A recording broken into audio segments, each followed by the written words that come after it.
Today we're getting into the latest Tesla news, including what Tesla leaked at Investor Day, timelines for the Gen 3 Tesla, new Cybertruck sightings, and more, so let's get into it, and a special thanks to Babbel for sponsoring a portion of this video.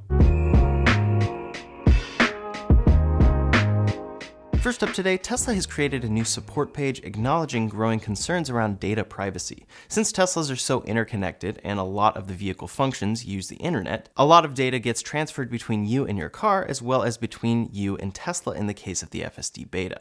Some have worried that might lead to the sharing of personal data to the company, a leak of personal information, or an easier ability for vehicles to be hacked and then stolen. In response to this, Tesla said, as part of putting you in control of your data and privacy, Tesla gives you the ability to request a copy of the data associated with your Tesla account. Tesla goes on to say that information may include order details, account information, customer support activity, service history, vehicle usage information, safety event camera recordings, infotainment system settings information, mobile app usage information, and supercharging history. They also include a table to further distinguish what gets shared with them, and of that, what is tied to your account. One thing some may take issue with is location sharing, which it looks like you can turn off in settings. The three main data collections you can opt out of through the data sharing option on screen include cabin camera data, autopilot camera recordings, and location data. If you opt in, Tesla is collecting this data, but it is not associated with your Tesla account, so it is anonymous and not tied to you. However, they can access your location and other data like it in the event of an emergency, and that will be tied to you. Everything else that gets shared seems pretty reasonable considering this is a car they are eventually trying to make autonomous, and it's anonymous except for an emergency situation. In the past, data sharing in an ICE vehicle hasn't really been too big of a concern, so there aren't strict guidelines around what can be shared and what stays in the vehicle. This is new territory for vehicles entirely. We've seen data sharing and public knowledge of it go through many forms with smartphones, so as we enter the future of more and more advanced connected cars, transparency here will be increasingly important. Tesla acknowledges this though and assures our privacy protections aim to go beyond industry standards, ensuring your personal data is never sold, tracked, or shared without your permission or knowledge. Long term, I think they'll need to be even a little more transparent and demonstrate how they aren't just aiming to go beyond industry standards here.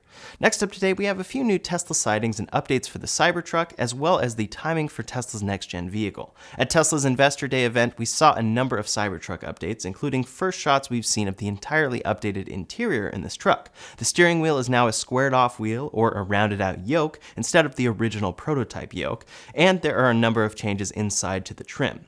Outside, we can see a lot of refinements that are generally showing us that Tesla is actually getting this thing ready to be produced at scale. Another good example there is the slots for a roof rack on top of the truck. We got to see the updated truck bed, but the tonneau cover was rolled up, and now we've gotten video of what that cover looks like rolling up. Sawyer Merritt posted a few photos of the latest Cybertruck prototype from Giga Texas, clearly showing the updated triangular side mirrors, as well as a video of the tonneau cover rolling out. It seems to be doing very well in this prototype and overall looks better and more refined compared to the original prototype. Rivian has already stopped production on their automatic tonneau cover after tons of issues, so hopefully Tesla finds a much better way for this cover to work. Overall, because of the truck's shape, it actually leads to more covered cargo space compared to the average truck with a cover, and it should contribute massively to the aerodynamics of the Cybertruck. Another video of the Cybertruck driving around Giga Texas gave us a pretty good look at rear wheel steering. The Cybertruck is going to have this feature to help with tight turns, and we can see it in action here. The truck takes a pretty sharp turn,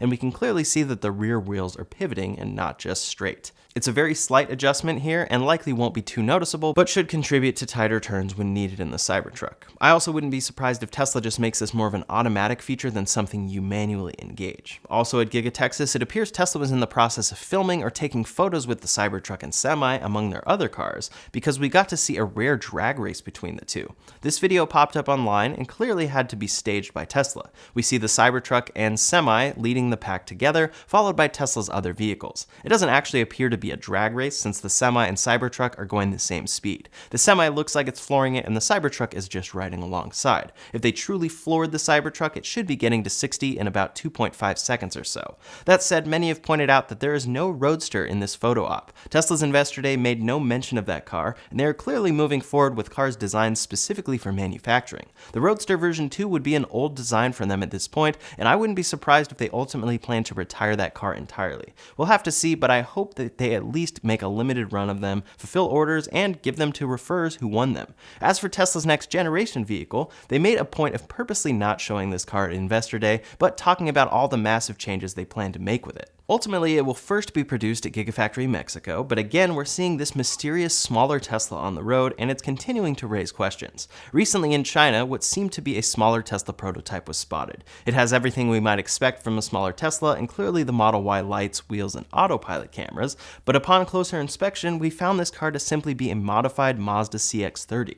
Nobody knows who made this or why they're out testing it, but we've mostly ruled out the idea that it's actually Tesla's next vehicle. However, more new photos have come out, raising more questions. It appears that the possible Tesla prototype was spotted again, this time using a supercharger and next to a Tesla service vehicle. We can also see that this time there are no side mirrors, and there may even be flush door handles. It's tough to tell with the zebra print, but even the zebra print on the side also looks different than the previous prototype. If we look at the passenger side front door close-up between the two sightings, it's clearly a different pattern. The front wheels on this new prototype have the Gemini wheel covers taken off, but still are the same wheels the Model Y ships with by default. It also clearly has red Tesla calipers. So for some reason, there appear to now be two prototypes of this Tesla/Mazda vehicle, and technically we don't even know if this new one is a Mazda. We only know that it's a terrible photo, but it now has the rear wheel well wrapped and appears to be entirely different from a wrap perspective. So maybe someone has made two Tesla prototypes and even been trying to supercharge? It's really confusing, but another photo showed the front dash. This is clearly a Tesla-inspired design and looks just like a Model 3 interior, so it would make a lot of sense on their future car. It also has an emergency stop button to the left of the wheel for testing. I'm really curious to find out what we're seeing here, because it's pretty much expected that Tesla's next vehicle is not in testing at all, will be made in Mexico, and will look quite different than Tesla's current lineup.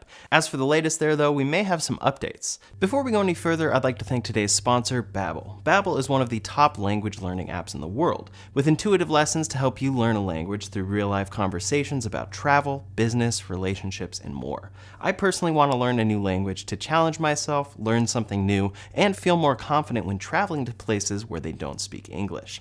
There's probably nothing more vital than being able to ask things like ¿Dónde está el baño?, ¿Me puede ayudar por favor?, or simply de nada. Babbel is the perfect app for this since it focuses on equipping you for real-life conversation. Here's an example of a more advanced lesson teaching me travel essentials. This is just one of many lessons, and they have a wide variety of lessons for all levels. Babbel is scientifically proven to help you start speaking a new language in 3 weeks. The lessons are designed by real language teachers, and they offer a 20-day money-back guarantee. It's very simple to use through their app or on the computer, and you'll see results with just 10 to 15 minutes a day. To check out Babbel for yourself and get 60% off on your subscription, click the link in the description below and let me know in a comment below which language you're interested in learning. Tesla told us a lot of vague info about their next-gen platform at Investor Day. We know it will bring significant cost savings in a number of ways, but a new thread from Matthew Donegan Ryan on Twitter may have more info for us. He spoke with Tom Zhu, Tesla's second-in-command behind Elon Musk, and said that he shared a bit more than Tesla did publicly. This is to be taken with a grain of salt, but he said that Tesla plans to first build their Gen 3 platform in Mexico at their new factory, as we know, and then they'll copy and paste that to other factories. As for the timeline, he said that the first Gen 3 vehicle will roll off the production line in 18 to 24 months. That's potentially just under 2 years from now that we could see this vehicle, and that timing would make sense based on Tesla's recent factory build-outs. As for whether this Gen 3 vehicle will be painted or stainless steel, reportedly Tom Zhu smiled and said paint is expensive. Just a hint that they may carry certain savings the Cybertruck brings into their next platform. He also apparently confirmed that another Gigafactory will be built simultaneously with that factory in Mexico, seemingly to be announced in the near future, and that construction for the Gigafactory Mexico will only take about 9 months. Again, this could be inaccurate or exaggerated, but there are some exciting, more concrete updates from what Tesla gave us at Investor Day. Next up today, in my last video, we recapped everything that was said at Tesla's Investor Day on March 1st. They discussed how Tesla would help the world convert to sustainable energy and how that relates to Master Plan Part 3. They also talked about their expanding supercharger network and teased many different products throughout the presentation. For stationary storage, they mentioned new products coming in 2023. When talking about their future vehicles, they showed another vehicle, likely the Cybervan, covered up next to the Gen 3 vehicle, talked about V4 superchargers with longer cables, and and then teased other exciting products for charging. Tesla's head of global charging infrastructure discussed Tesla's efforts to deploy both DC and AC charging globally and the costs associated with that. At the end of her presentation, though, she said, quote, "Yes, we got to scale our infrastructure, and yes, we want to power it via renewable sources, but we are Tesla, so we also want to make sure that we are continuing to be focused on providing incredible charging experiences." She then showed us this slide. On the left is the Tesla diner that we know they're already working on here in California, involving a retro drive-in. On the right, though, appears to be a new kind of Tesla charger we haven't seen before. The Kilowatts speculated that this is a wireless charger. If you look closely underneath the car, there appears to be a pad that could point to a wireless inductive charging system. For now, this is definitely just a concept, but the idea that Tesla might be working on this isn't entirely out of the question. For many years now, Tesla has made it clear that AI is at the forefront of their end goals, and they plan to release fully self-driving vehicles eventually. With all the issues they've run into with their FSD software, their goal has been pushed back a number of times. If they ever do achieve this, though, those fully autonomous cars will need a way to autonomously charge. Currently, any Tesla charger has to be plugged in by a human, so even if your vehicle is able to make money for you while you're away or not using it, it has to come back home and be plugged in by someone. Back in 2015, they released a video of a snake-like automated cable that would plug the car in hands-free, and Elon Musk confirmed that they were still working on that in 2020. In 2017, though, Tesla took out a patent for a high-speed automated charger that would plug in from the bottom of the car. And then last year, Drive Tesla Canada claimed to have received information on a Project Garfield, which was, quote, a project focused on the development of wireless vehicle charging. Wireless charging has gotten way more efficient in recent years, so it's very possible they are finally shifting their efforts away from automated arms and towards a wireless charging pad. It would be a lot less difficult, and if they achieve great efficiency, would likely be a much better solution than this complicated charging arm. It's speculation, but Tesla very clearly showed this product on a slide about cool things they're working on in the charging space for the future. The unit itself on the wall is something we've never seen, and they're obviously rendering something that the car is parked over. A product like this is awesome to see, but likely a ways off. We'll have to wait for more details there. On the topic of charging, a lot of people are hoping for Teslas to be enabled with bidirectional charging soon.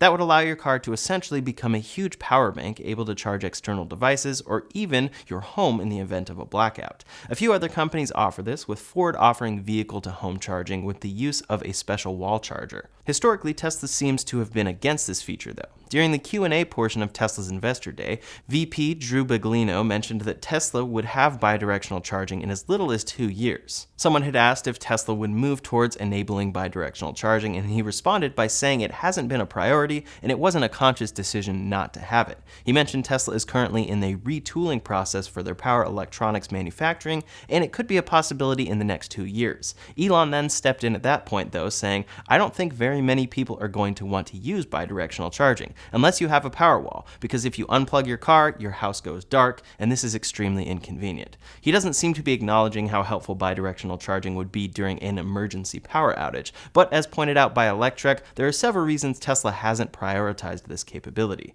For example, if you plugged your car into your house, and then the house or grid decided to discharge your car to take advantage of peak electricity rates, you might be surprised to find it at half charge then. You might have made a little money selling the electricity or by not having to buy it from the grid, but now your car can't take you where you need to go. For that reason, you would need complete control over how and when your car discharges. This is something you can already do with a Tesla Powerwall, but that's an entirely different system that's designed to work with your home's solar and not your vehicle. While it doesn't seem like it would be difficult for Tesla to create this new system, it does still require a lot of engineering. Baglino also mentioned that it would make the same impact to charge your car in off-peak hours as it would to send energy back the other direction. If you charge when there is excess energy, you'll be less likely to need to use your car to power your home. But a lot of these things are long-term ideas. Related to that and the long-term, Tesla had also announced earlier in the event that they're offering overnight charging for $30 a month later this year in Texas, where their isolated grid receives a lot of wind energy at night. So that's something they're bringing in Texas first and will be expanding a lot over time.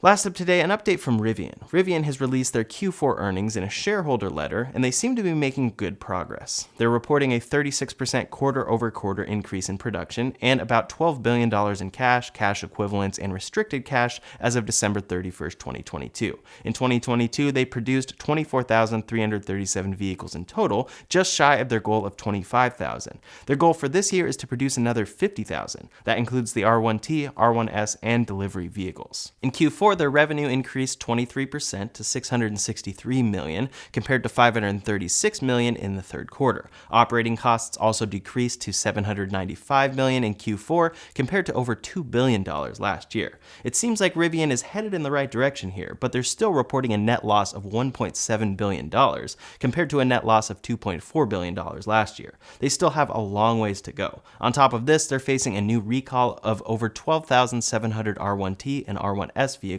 due to airbag deployment issues. Rivian only expects fewer than 100 of these vehicles to be affected, though. According to the NHTSA summary, a faulty automatic locking detector sensor in the front passenger seat belt system may incorrectly report an on when it is actually off, causing the suppression or improper deployment of the airbag. In a letter to owners, Rivian said that the solution will be a visit to a Rivian service center or a pop-up location that they're setting up to inspect and replace the system if necessary in the affected vehicles. They say the inspection will take just 10 minutes, and the replacement will only take 30, and neither will be at the cost of the owner, of course. While this is unfortunate to hear, it sounds like it should be a relatively easy fix. I'll report on the process of getting my R1T fixed. Last time they had a recall, they could come to my house, but this time it seems like I actually have to drive to a location, which is all the way in Costa Mesa, probably 45 minutes to an hour away from me. That's all the latest Tesla news for today, so in the meantime, if you want to see my full summary of Investor Day and the latest Cybertruck updates, you can check out that video linked up here or in the description below. Thanks so much for watching, and I'll see you on the next one.